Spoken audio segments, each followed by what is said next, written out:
En fait, déjà pour comprendre le musée Masséna, il y a trois façons de voir.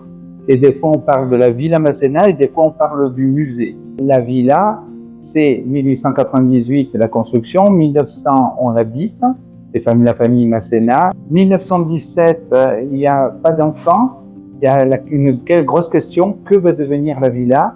Et cette position, c'est donnée à la ville de Nice.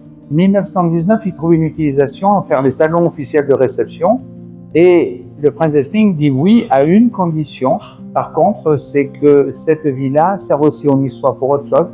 Et comme il n'y avait pas de musée, on va faire un musée d'art et d'histoire. On arrive en 1921 avec la construction d'un musée.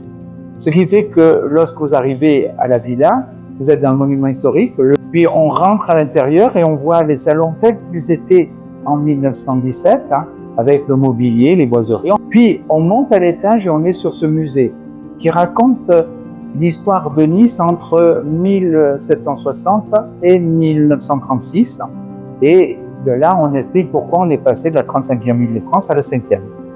Et dans la continuité, lorsqu'on monte au deuxième étage, on a un des thèmes liés à l'exposition permanente qui est décliné